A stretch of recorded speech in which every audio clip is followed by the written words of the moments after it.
Hello, my dear students. This is your second video, but 3 day strategies first video, right? वो पहली video तो सिर्फ descriptive थी, जिसमें मैंने सिर्फ समझाया था कि एग्ज़ाम कैसे देना है, क्या क्या करना है, कौन कौन चैप्टर कितने मार्क्स के आएंगे, किस किस तरीके से कितना कितना मिनट आप देने वाले हो हर एक क्वेश्चन को। और अगर वो नहीं देखा है तो पहले टाइम मैनेजमेंट बहुत ज़रूरी है। हम मैनेजमेंट के स्टूडेंट्स हैं और मैनेजमेंट ही नहीं आएगा तो फिर क्या आएगा, राइट? सबसे पहले उसको जाके ज़रूर देख लेना, और अगर नहीं देखी है तो अभी मत जाओ, पूरी वीडियो को समझने के बाद फिर उसको भी ज़रूर देख लेना। It is very mandatory for you all, right? जैसा कि मैंने आपको बताया था कि मैं जो स्ट्रैटेजीज़ को तैयार कर रहा हूँ, this is our #1 means this is our first video. ये हमारी फर्स्ट वीडियो है 3 डेज स्ट्रैटेजी की, जिसमें मैं आज बात करने वाला हूँ इंस्ट्रूमेंट्स ऑफ मनी मार्केट। किसके बारे में हम लोग बात करने वाले हैं? Money market. और बेसिकली मनी मार्केट में मनी मार्केट के इंस्ट्रूमेंट्स। सो देखो भाई, अब क्या है कि अब मैं राइटिंग को तो नहीं देख रहा हूँ, है ना? अब मुझे सिर्फ समझाना है आप लोगों को। तो आई होप कि you are able to understand. Some students telling me, sir please dub your all videos in English also, so I just take both the languages together, Hindi भी और इंग्लिश भी, हम दोनों लेके चलेंगे संग में, ठीक है? So today we are going to start with instruments of money market. Guaranteed मुझसे लिखवा लो, इसमें से एक तो पक्का आना ही आना है। मैं बोल रहा हूँ, इसको नोट कर लो मेरी बात को, फिर वहाँ पे जाने के बाद एग्जाम देने के बाद मुझे बोलिएगा कि सर आपने बोला था इंस्ट्रूमेंट्स ऑफ मनी मार्केट आएंगे, वो तो नहीं आए। ऐसा होगा ही नहीं, है ना? तो instruments of money market compulsorily कोई एक आएगा ही आएगा, या फिर केस बेस्ड क्वेश्चन बनकर आएगा, जिसमें आपको आइडेंटिफाई करना होगा कौन सा इंस्ट्रूमेंट है। देखो हमारे पास स्ट्रैटेजी क्या है, 2 मार्क्स के 4 क्वेश्चन है, 3 मार्क्स के 4 क्वेश्चन है और 5 मार्क्स के 4 क्वेश्चन है ना? तो 2 मार्क्स के जो 4 क्वेश्चन है उनमें से 2 तो नॉर्मल और 2 केस बेस्ड क्वेश्चन होंगे।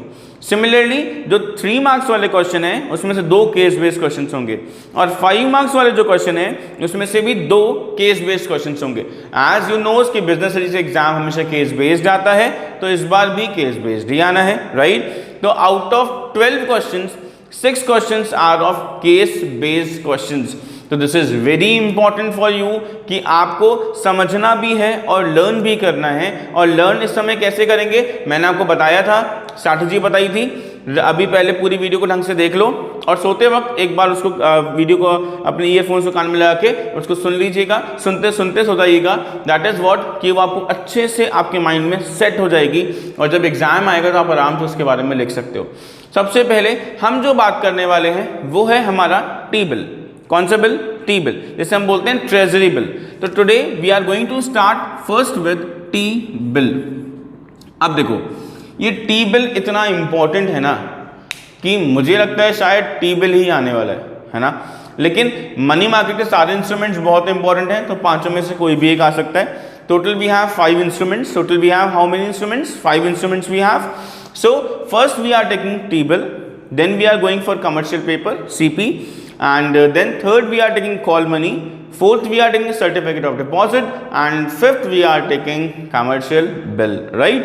So don't be get tensed about anything, all the tensions just give it to me, as I am just exam is yours, and what work hard is done by me for you only, है ना? आप ही के तो कर रहा हूँ, तो अब आपका क्या बनता है? आपकी तरफ से मुझे क्या मिलना चाहिए? सब्सक्राइब मिलना चाहिए, है ना? लाइक मिलना चाहिए, और कमेंट भी प्लीज़। देखो कमेंट करते हो ना तो एक दिल को सुकून मिलता है भाई। इतनी मेहनत करने के बाद अगर एक कमेंट आता है तो बहुत अच्छा फील होता है। तो प्लीज़ राइट कमेंट्स कि आपको वीडियो कैसी लग रही है और क्या क्या टॉपिक जल्दी से चाहिए, उसके बारे में मैं आपकी वीडियोस बना दूंगा। लाइव सेशंस को लेना मत भूलिएगा, रेगुलरली मैं लाइव सेशंस लूँगा, जिससे कि आपके सारे प्रॉब्लम्स को मैं सही कर पाऊँगा, राइट? तो अभी हम लोग बात करते हैं टी बिल की। अब आप बोलो सर क्यों टाइम वेस्ट कर रहे हो यार, स्टार्ट करो ना।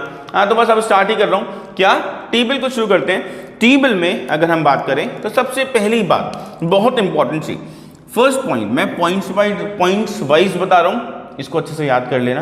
क्या पॉइंट्स को अच्छे से याद कर लेना, केस बेस्ड क्वेश्चन बनकर आएंगे तो आपको याद होगा ये पॉइंट टेबल में था, राइट। तो इतने इंपॉर्टेंट ढूंढ के ऐसे पॉइंट्स लेकर आया हूं ना कि केस बेस्ड क्वेश्चन में ये पॉइंट मिले तो आंख बंद करके डाल देना क्या, टेबल। चाहते हो ना ऐसा, चाहते हो या नहीं, तो देख लो। ओके, सो टेबल तो इशूड बाय आरबीआई, कौन इशू करता है, आरबीआई इशू करता है। तो टेबल कौन इशू करता है, आरबीआई। किसके बिहाफ पे, सेंट्रल गवर्नमेंट के बिहाफ पे करता है।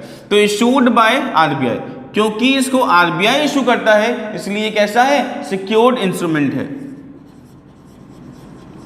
तो मैंने लिख दिया सिक्योर इंस्ट्रूमेंट। कैसा इंस्ट्रूमेंट है, सिक्योर्ड। भाई आरबीआई इशू कर रहा है तो आरबीआई के ऊपर भी कोई डाउट है क्या, नहीं ना। 2000 का नोट रखते हो ना जेब में, रखते हो ना, तो डाउट होता है, नहीं ना। ऐसे ही टेबल है, सिक्योर्ड है कंप्लीटली। थर्ड, नेगोशिएबल,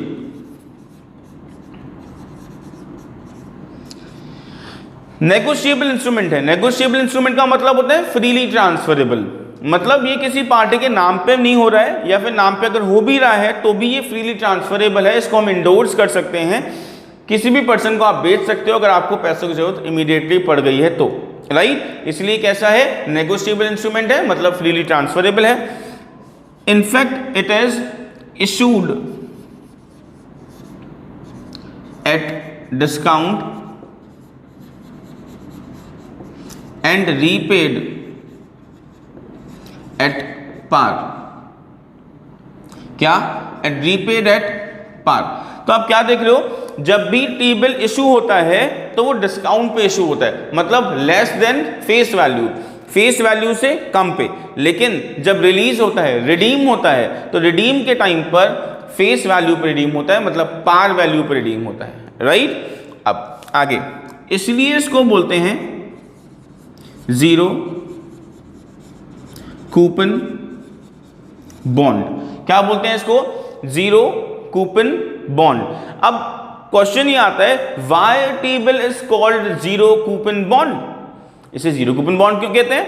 अच्छा, तो देखो जीरो कूपन बॉन्ड हम इसलिए कहते हैं क्योंकि इस पर कोई इंटरेस्ट नहीं मिलता। जैसे जनरली होता है ना, अगर मैं ब्याज पे पैसे दूंगा तो मुझे इंटरेस्ट मिलेगा, राइट, लेकिन यहाँ पे कोई इंटरेस्ट नहीं मिलता। तो अब लोग, सर फिर हम क्या पागल हैं जो इसको खरीदने वाले हैं, नहीं। देखो एक्चुअली मैंने क्या बताया, डिस्काउंट पे इशू होता है, जब मिलता है तो सस्ते में मिलता है, और जब बेचते हो तो सेम फेस वैल्यू पे बिक जाता है, राइट। इसलिए मैं आपको बताऊंगा, समझाऊंगा कैसे होता है। इसके बाद हमारा जो नेक्स्ट पॉइंट है वो है कि ये जो इशूड होता है, it is always issued in multiple of 25,000। तो मल्टीपल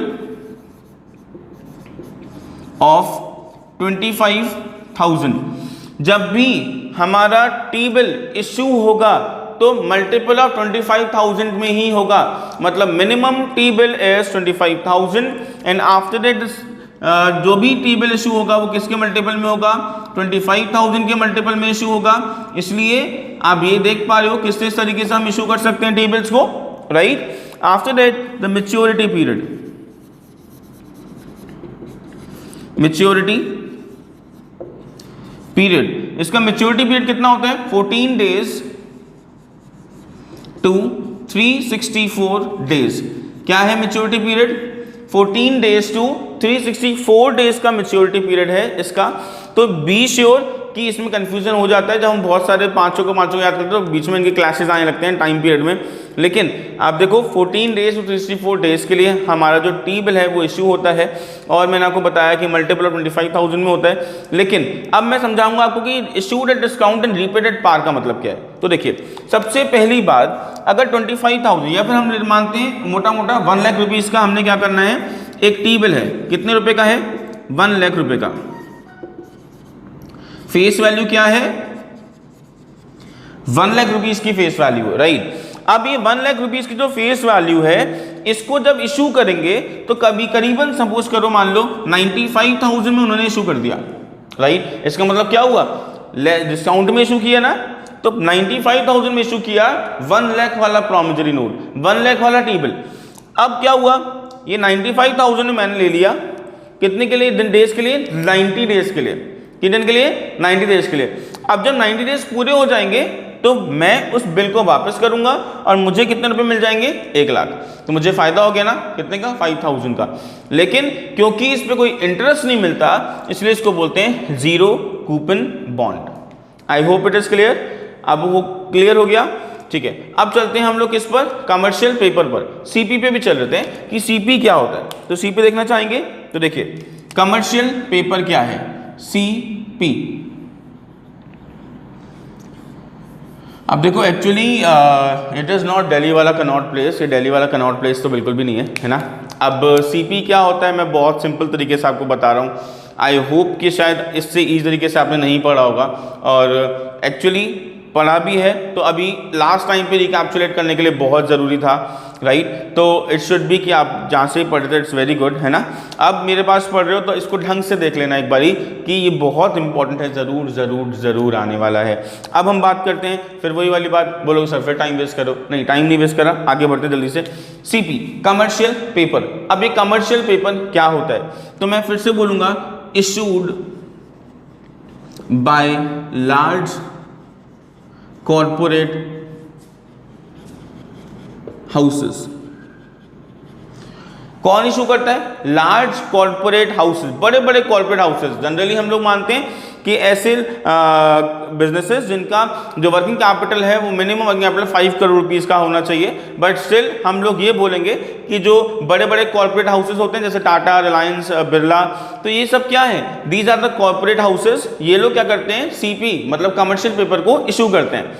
दूसरी बात, ये जो टोटली क्या है, अनसिक्योर्ड है। कैसा, ये देखो टी बिल सिक्योर्ड इंस्ट्रूमेंट था लेकिन ये अनसिक्योर्ड है। कैसा है बेटा, अनसिक्योर्ड है। ये अनसिक्योर्ड क्यों है, क्योंकि इसको कौन इशू कर रहा है, प्राइवेट कंपनीज इशू कर रही है ना, इसलिए क्या हो जाता है, ये अनसिक्योर्ड हो जाता है। तीसरा, ये टी बिल के जैसा नेगोशिएबल भी है। क्या है, नेगोशिएबल भी है, इसलिए नेगोशिएबल है तो फ्रीली ट्रांसफरेबल भी हो पाएगा, है ना। तो ये तो इसका एक एडवांटेजियस पॉइंट है। आफ्टर दैट ये वाला जो पॉइंट आप देख रहे हो ये बिल्कुल सेम पॉइंट है, issued at discount and repaid at par. जब इसे इशू करते हैं तो मैंने आपको बताया जब सपोज करो 1 लाख रुपीस का है, तो 1 लाख रुपीस का अगर हमने इसको इशू किया है तो सेम एज कि क्या 1 लाख रुपीस अगर इशू किया है तो क्या होगा, वो डिस्काउंट में इशू होगा। जैसे फॉर एग्जांपल मैंने 95,000 बताया था, और जब उसको रिडीम करेंगे तो वो नॉर्मल फेस वैल्यू पर रिडीम होने वाला है। तो ये क्या हो गया, इसका नेगोशिएबल भी हो गया, इशूड एट पार भी हो गया। दूसरी बात, use for bridge financing, bridge financing. अब ये ब्रिज फाइनेंसिंग क्या है, आई होप कि आपने पहले पढ़ा होगा ब्रिज फाइनेंसिंग क्या होता है, but still I am telling you bridge financing क्या है। देखो जनरली जब कंपनीज अपने शेयर्स को इशू करती हैं तो शेयर्स इशू करते हैं मतलब एक लॉन्ग टर्म लोन लेने के लिए, लॉन्ग टर्म लोन लेने के लिए, हाँ, तो क्या होता है कंपनी को शेयर्स इशू करने, राइट, या डिबेंचर्स इशू करने। तो शेयर्स को इशू करने के लिए कंपनी क्या करेगी, उसको अंडरराइटर कमीशन, उसे ब्रोकर कमीशन, उसे बैंकर्स कमीशन देना, बैंकर्स का कमीशन देना पड़ेगा। तो ये जो कमीशन है ये कहाँ से आएगा, उसके प्रोस्पेक्टस को इशू करने के खर्चे कहाँ से आएंगे, तो वो सारे के सारे खर्चे जो लॉन्ग टर्म असेट्स को रिक्वायर्ड करने में होते हैं, वो सारे खर्चे जो लॉन्ग टर्म असेट्स को एक्वायर करने में होते हैं, उस खर्चों को मेट करने के लिए हम जिस पेपर को इशू करते हैं उसे सीपी बोलते हैं, कमर्शियल पेपर क्या बोलते हैं, कमर्शियल पेपर कहते हैं, right. Hope it is clear, clear है। और इस टॉपिक को बोलते हैं ब्रिज फाइनेंसिंग। क्या बोलते हैं, ब्रिज फाइनेंसिंग। मतलब मैं यहाँ पे हूँ, मुझे यहाँ पे पहुँचना है क्योंकि मेरे पास 5 करोड़ रुपए हैं, मुझे 10 करोड़ रुपए चाहिए। तो ये जो गैप आप देख रहे हो इसके बीच में मैंने एक पुल बनाया, सीधे पुल बना के चला गया, ऐसे घूम घाम के इधर उधर घूम के नहीं आता, क्या एक पुल बना दिया, और इस पुल पर जब मैं चलने लगा तो यही क्या है, मेरा ब्रिज फाइनेंसिंग है। तो आपको पता पड़ गया ब्रिज फाइनेंसिंग क्या होता है, आई होप आपको क्लियर हो गया होगा। दूसरी बात, जब हम इसको इशू करते हैं तो इसका जो मैच्योरिटी पीरियड होता है वो होता है 15 डेज टू 365 डेज।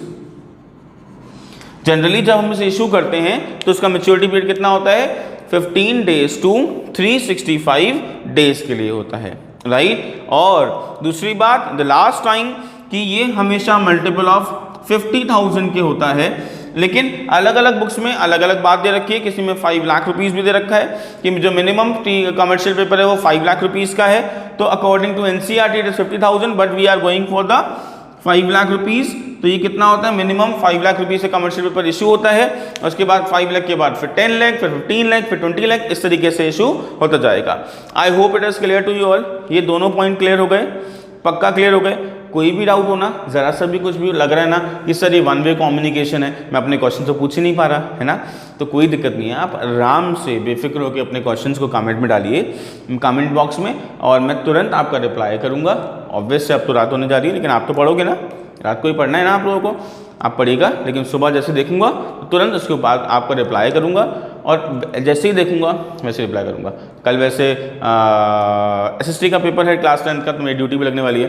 अगर कुछ टाइम लेट हो जाऊँ कमेंट करने में तो कोई दिक्कत नहीं है, कमेंट का आंसर ज़रूर दूंगा।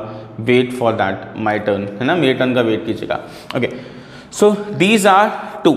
Now let us go to call money. अब हम कहाँ चलने वाले हैं, कॉल मनी पे चलने वाले हैं। तो देखो अब कॉल मनी क्या कहती है। कॉल मनी कहती है ये एक सबसे छोटा शॉर्टेस्ट टाइम पीरियड का इंस्ट्रूमेंट है मनी मार्केट का। तो पहली लाइन केस बेस में आ सकता है कि मनी मार्केट का कौन सा ऐसा इंस्ट्रूमेंट है जो शॉर्टेस्ट टाइम पीरियड के लिए होता है, उससे हम क्या हम लोग बात करें कॉल मनी की, तो हम लोग पहले इसको बोलते हैं इंटर बैंक कॉल मनी। ये क्या है, पहला पॉइंट अगर मैं आपको इसको दूं तो मैं क्या दूंगा, इंटर बैंक कॉल मनी इसको बोलते हैं। Inter bank call money generally क्या होता है, एक बैंक दूसरे बैंक से क्या ले लेता है, शॉर्ट टर्म के लिए जब लोन लेता है उसे हम क्या बोलते हैं, इंटर बैंक कॉल मनी। क्या बोलते हैं, कॉल मनी कहते हैं। जनरली होता किस पर है, कॉल पर डन होता है। किस पर डन होता है, कॉल पर, फोन पे डन होता है। तो we are saying that call money. इस पर जो भी पैसा आपने लिया है उस पर आप ब्याज दोगे ना, तो जब एक बैंक दूसरे बैंक को उस लिए हुए उधारी पर जो ब्याज देता है, the bank who take the loan from another bank gives the interest also, so at the time that interest is known as call, किस रेट पर इंटरेस्ट दिया जाएगा, that rate is known as call rate। so हम इसे क्या बोलते हैं, call rate. Call rate क्या है, कॉल रेट का मतलब है किस पर्टिकुलर इंटरेस्ट रेट पर आप इंटरेस्ट देने वाले हो, इंटरेस्ट किस रेट पर इंटरेस्ट देने वाले हो, उसे हम क्या बोलेंगे, कॉल रेट बोलेंगे। Right, I hope it is clear. दूसरी बात, अब हम और आगे बढ़ते हैं। इंटर बैंक कॉल मनी के अलावा हमने कॉल रेट पढ़ लिया, हमने ये पढ़ लिया कि कॉल पर होता है, राइट, और ये शॉर्ट टर्म फाइनेंस के लिए यूज में आता है जब कैश रिजर्व रेशियो, जब जैसे आप सबको पता है RBI डिसाइड करती है ना कैश रिजर्व रेशियो किसी कमर्शियल बैंक में कितना बनाना है। तो जब वो रेट्स बढ़ाती है ना, किसके, कैश रिजर्व रेशियो के, CRR के, एट ए टाइम बैंक को पैसों की जरूरत पड़ने लगती है अपना कैश रिजर्व मेंटेन करने के लिए। तो ये जनरली बैंक कब करती है, जब उसका CRR लेवल जो है, कैश रिजर्व रेशियो मेंटेन नहीं हो पाता। जब कैश रिजर्व रेशियो लो हो जाता है तो कैश रिजर्व रेशियो को बढ़ाने के लिए बैंक क्या करती है, एक बैंक दूसरे बैंक से लोन ले लेती है। जनरली ये कितने का होता है, 0 to 14 डेज का होता है। कितने का होता है, 0 to 14 डेज का होता है। और दूसरी बात, जो कॉल रेट है वो बहुत ही ज़्यादा वॉलेटाइल है, कभी कभी रोज रोज चेंज होता है, कभी कभी तो आर में भी चेंज हो जाता है। So it is highly fluctuating, ये कैसा है, बहुत ज़्यादा फ्लक्चुएटिंग है। As well as cash reserve ratio is also decided by RBI। तो उस रेट को मेंटेन करने के लिए जनरली क्या करता है, एक बैंक दूसरे बैंक से क्या ले लेता है, क्या ले लेता है, लोन ले लेता है, उससे हम क्या बोलते हैं, कॉल मनी कहते हैं। I hope it is clear to you all. अब फटाफट से चलते हैं किस पर, सर्टिफिकेट ऑफ डिपॉजिट पर। तो अब वो बोलोगे सर जगह तो बची नहीं, बची है, दिल में जगह है ना, सब जगह होगी, है ना, तो कुछ ना कुछ एडजस्ट कर ही लेंगे। तो लेट्स सी कि किसको शुरू करते हैं, certificate of deposit. Certificate of, so this is your certificate of deposit. Here we are also going to learn some important points for certificate of deposit. Actually, what is the difference between call money and certificate of deposit? Actually, when there is a tight liquidity position around the around particular environment, so or when the call rate is high, मैंने बोला ना बहुत ज़्यादा volatile है, highly fluctuating है, तो whenever there is a fluctuations of call rate, जब call rate high हो जाता है तो बैंक कॉल मनी से लोन नहीं लेती, वो सर्टिफिकेट ऑफ डिपॉजिट से लोन ले लेती है। क्या? वो सर्टिफिकेट ऑफ डिपॉजिट से लोन ले लेती है, इसलिए हम उसे क्या बोलते हैं? सर्टिफिकेट ऑफ डिपॉजिट के। दूसरी बात, अब अगर हम लोग आगे बढ़ेंगे तो हम ये बोल सकते हैं कि कुछ इंपॉर्टेंट पॉइंट जो हम लोग सबसे पहले नोट डाउन करना होगा वो क्या? शॉर्ट टर्म पीरियड के लिए है,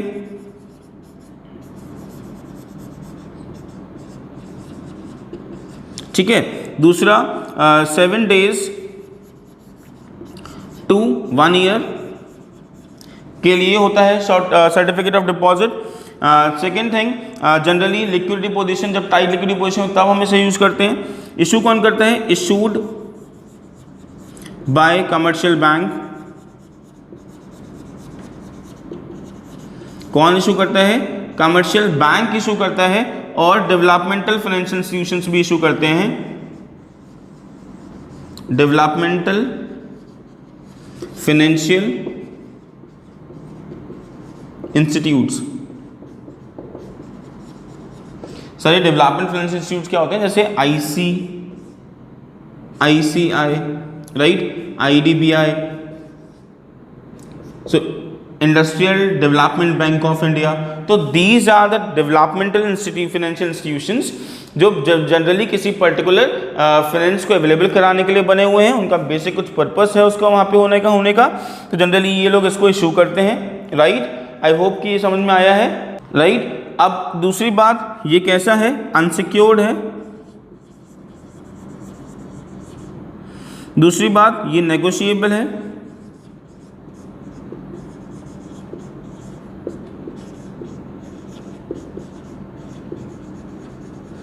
और कब इशू होता है? टाइट लिक्विडिटी पोजीशन पे।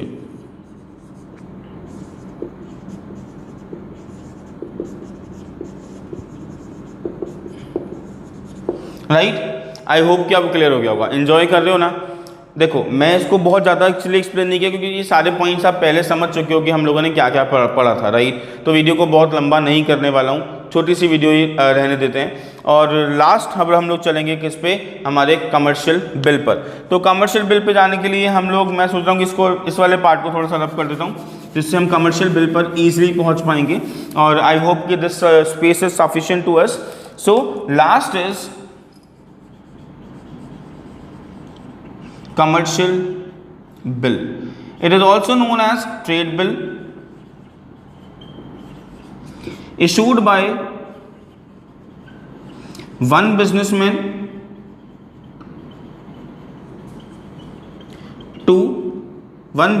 to another. एक बिजनेसमैन दूसरे बिजनेस को इशू करता है, जनरली क्रेडिट वर्दीनेस को बनाने के लिए करता है, क्रेडिट सेल को प्रमोट करता है। जनरली 90 डेज का होता है, लेकिन हमारे जो बुक्स के हिसाब से इसको हम 1 ईयर तक भी एक्सटेंड कर सकते हैं, तो it should be extended for 1 year also. Generally 90 days के लिए होता है, राइट। और हम इसके क्या बोलते हैं? जब ट्रेड बिल को जब ट्रेड बिल को कौन एक्सेप्ट कर लेता है? बैंक, कमर्शियल बैंक एक्सेप्ट कर लेता है, तब उसे कमर्शियल बिल कहते हैं। दूसरा और सबसे इंपॉर्टेंट पॉइंट वो क्या है कि जो कमर्शियल बिल है, कौन सा बिल? कमर्शियल बिल, जो मैंने आपको बताया कि किसके लिए होता है? 90 डेज के लिए होता है। इसको अगर सपोज करो 90 डेज के लिए है, तो अगर आपको इसको क्या कराना है? पैसों में कन्वर्ट कराना है, रिडीम कराना है, आप इसको बैंक से जाके डिस्काउंट भी करा सकते हो। तो डिस्काउंटिंग ऑफ बिल,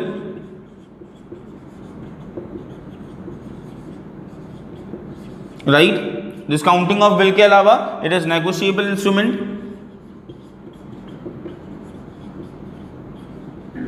आपको पता ही है नेगोशिएबल इंस्ट्रूमेंट का मतलब क्या होता है, right. So actually this is enough for you all, कि आप सबको अच्छे समझ में आया होगा जो कुछ नहीं समझ में आया हो वो दोबारा भी पूछ सकते हो, कमेंट बॉक्स में कमेंट कर दीजिएगा। और हाँ, अब वेट करना है आगे वाली वीडियोस का, बहुत जल्दी बहुत फ्रीक्वेंट वीडियोस को पुट करने वाला हूँ। बस करना क्या है, देखना है अच्छे से, राइट। और क्या, अगर हो सके ना एक्टिव क्लास वाली इसको एक बार लिख लेना, अगर लिख लोगे ना तो बस मज़ा ही आ जाएगा, कभी नहीं भूलोगे। COT एग्ज़ाम के लिए बहुत इंपॉर्टेंट है। तो 12th के बाद फिर एग्ज़ाम, 12th बोर्ड एग्जाम्स के बाद COT एग्ज़ाम देना है आप लोगों को, उसके लिए भी बहुत इंपॉर्टेंट है। इसलिए मैं जो प्रैक्टिस करा रहा हूँ, जो वीडियोस डाल रहा हूँ, वो COT के एग्ज़ाम के लिए भी बहुत इंपॉर्टेंट है। तो वो सारा का सारा सिलेबस कॉमन ही है, तो आप अच्छे से उसको भी कर पाओगे, राइट। तो आई होप कि आपने एंजॉय किया होगा, और अगर एंजॉय किया तो प्लीज़ कमेंट कर दीजिएगा कमेंट बॉक्स में। मुझे जानना है कि आप मेरी मेहनत को समझ पा रहे हैं या नहीं, राइट, उसका एडवांटेज ले पा रहे हैं या नहीं, ठीक है। तो आई होप कि don't divert yourself to see here and there, go here and there, just simply see the videos. आप वीडियोज़ को सिंपली देखो, उसको नोटेड डाउन करो, jotting out the important words. मैंने सब कुछ इंपॉर्टेंट वर्ड्स में ही लिखा हुआ था, और जब सब कुछ लिख लोगे ना एक बार, फिर उसको मैंने आपको बताया कि रात को सोते वक्त एक बार ईयरफोन लगा के कान में सुनते हुए सो जाना, so that it should be recall you. वो क्या हो जाएगा, आपको रिकॉल हो जाएगा। कल तक जो टॉपिक्स नहीं कवर हो पाएंगे आप उससे भी रिलेटेड प्रॉब्लम्स को पूछ सकते हो। लाइव सेशन में आना जरूर आना है, मत भूलिएगा, राइट। और मैं अपना कम्युनिटी टैब में वो डाल दूंगा इंस्ट्रक्शंस कि कितने बजे हम लाइव लेने वाले हैं। I hope you enjoy, thank you.